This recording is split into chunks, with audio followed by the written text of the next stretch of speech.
guys, just pulled up to work. I just want to say, releasing my video last week, unveiling the fact that we're dealing with infertility was very nerve-wracking for me, and I've been going back and forth on whether I wanted to share for a very, very, very long time. And like, on one side, it's very nerve-wracking to let people know.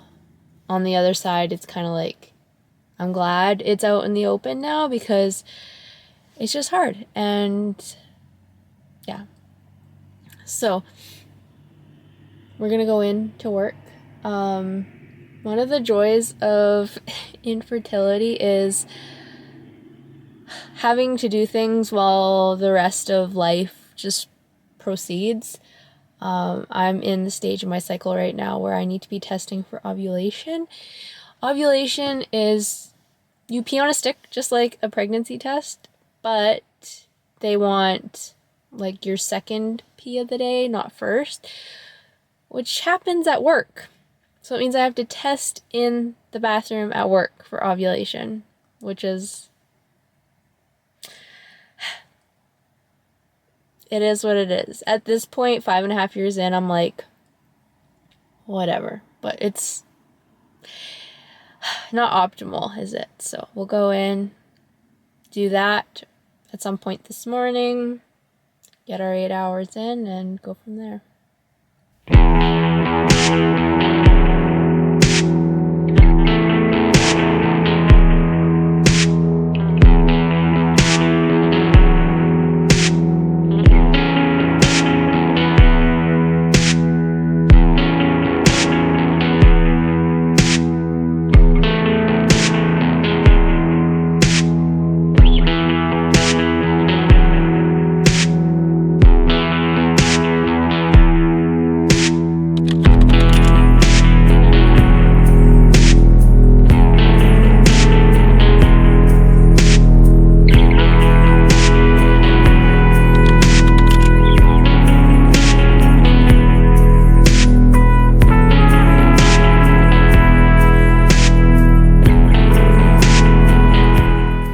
Just got to the barn. It's Saturday morning.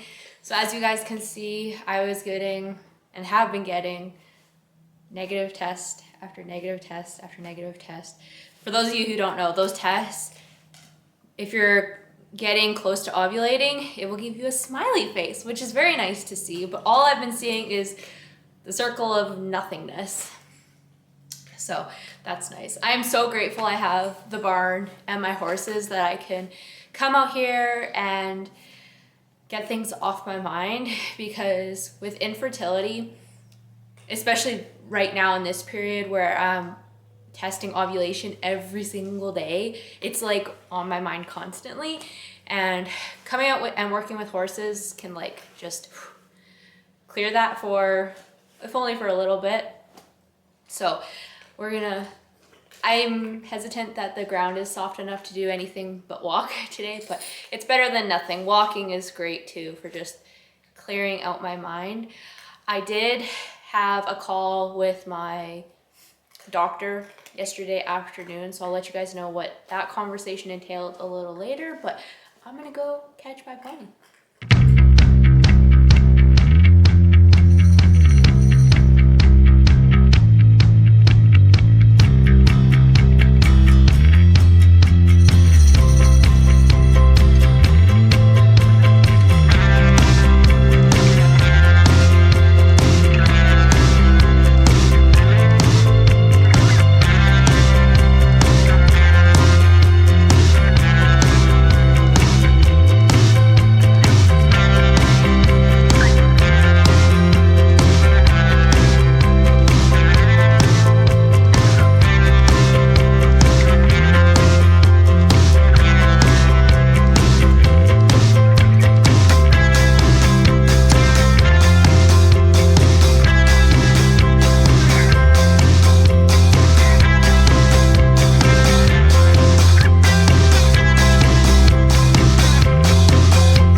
Okay, so the ground was frozen, so we just went for a walk.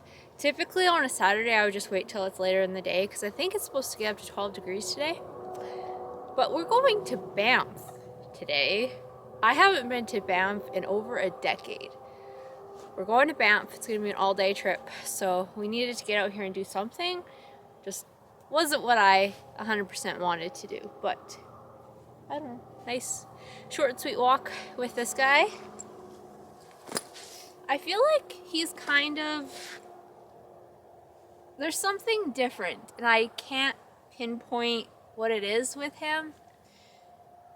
This hasn't changed. He likes nibbling on things, but there's just something different, and I don't know what, but he's still a sweetheart. So before I get into fertility journey things, I just want to say I've been flip-flopping a lot about opening up about our infertility online because it's very personal. But I've decided I'm going to share. So there's that. I had intended to do 1 or 2 videos explaining like what has happened throughout the past 5.5 years since we started trying to have a child, which I might at some point, but for the time being, I've decided just to dump you guys right where we're at right here in the middle and just fill you in as we go, because everything that has happened in the past 5.5 years, it's a lot, and I just don't feel like rehashing it right now. So we'll just start with where we're at and go from there. So that's that. That being said, I do want to go back to, we'll get you up to speed a little bit. So we'll go back to August. So in August, at the end of August, I had surgery to remove an ovarian cyst and to get rid of my right fallopian tube, which was damaged when I was a little girl and my appendix ruptured. So I had surgery for that. And then at my 6-week follow-up after the surgery, my doctor suggested that we try some fertility drugs. So we started on Letrozole, which is intended to induce ovulation, basically. He put me on the lowest dose, and I'm actually in that cycle right now. So what happened was I took Letrozole from day 3 through 7 of my cycle, and then we had to try to conceive on specific dates when we thought that I would be ovulating, and then get blood work done on day 21 of my cycle to make sure that I ovulated. So that was the plan going in. Did not go as planned. So I took the Letrozole on days 3 to 7, just like the doctor ordered. We tried to conceive. I think it was day 10, 12, 14, 16 he told us to. My concern going into this cycle was my past 2 cycles have been longer. The cycle before this was actually 38 days long, which is outside of normal range. I think they say if you're anywhere from like 26 to 35, I think is normal. So I was 38 last cycle. So I was concerned that I was not going to ovulate soon enough, but Letrozole is supposed to induce ovulation, so I was hoping it would shorten up my cycle by taking the Letrozole. So I started taking ovulation tests on day 12, I believe. And as you guys have seen in the video clips, it's been negative, negative, negative. And I think I'm on day 25 today, and I still haven't gotten a positive ovulation test. So, and I went and got my blood work done on day 21. We tested for progesterone, and then my doctor called me a couple days later. And he's like, "You didn't ovulate." And I was like, I know I didn't ovulate.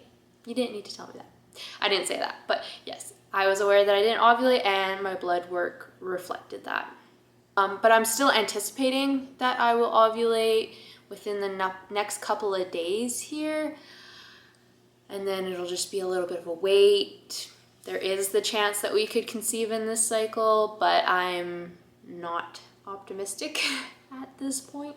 So yes, my doctor called me on Friday, day 23 of my cycle. He said, "Kate, you didn't ovulate or haven't ovulated yet," which means the letrozole didn't work.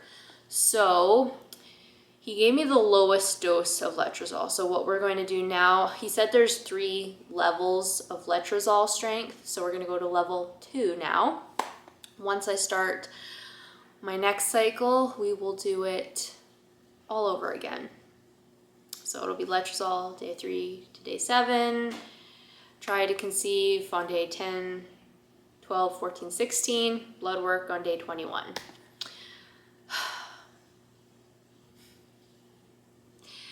After 5.5 years of this, it's kind of like, especially now knowing that this cycle likely didn't work, it's not going to work. It's like, okay, I just want my period to come so we can start the next cycle.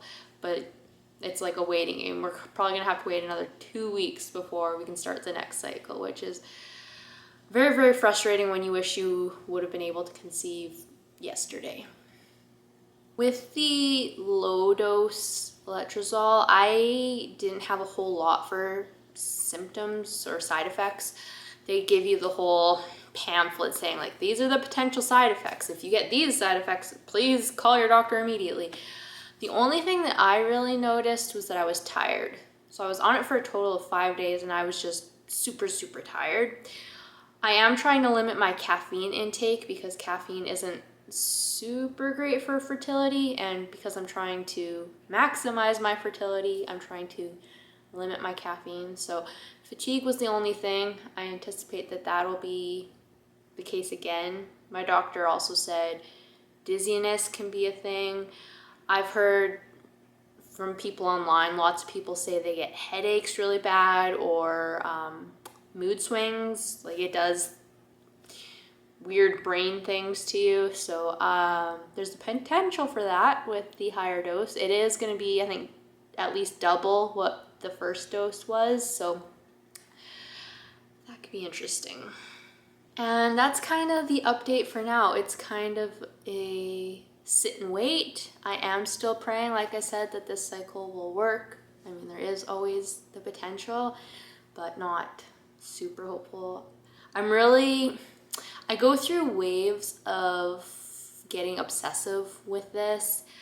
You know, I'll start listening to all the podcasts and watching all the YouTube videos and reading all the books. And like, I've gone over the past 5.5 years, I've definitely gone through waves of being obsessive about infertility or fertility and just trying to be mindful of that. I'm trying to find other things to preoccupy my mind with other than fertility, because it can definitely be all encompassing and just not fun. I definitely go through periods where I'm very upset.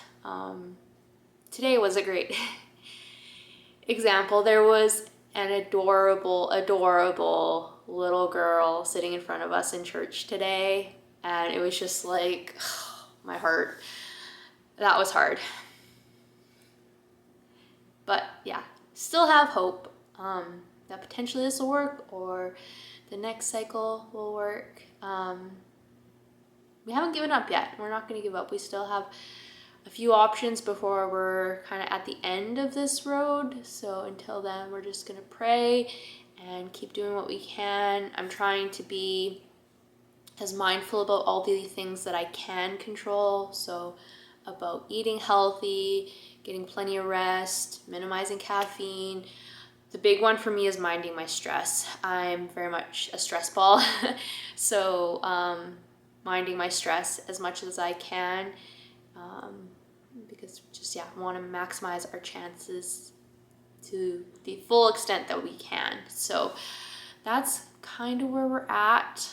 And like I ended the last video, I would just ask for your prayers. We haven't had a lot of prayers, I don't think, for this, because I haven't really There's obviously a few people in our life that know, but not a lot. So I would just ask for you to pray for me and my husband that this works out in the way that we would hope. If you are struggling, I will pray for you. And yeah, it's tough, you guys. It's tough. And one of the reasons I wanted to share was I feel like just talking like this, even though it's just, I'm literally just staring at my camera right now, it'll help me process what I'm going through a lot better than I have. So here's hoping that theory pans out. But until next time, remember, it's always a good day to ride.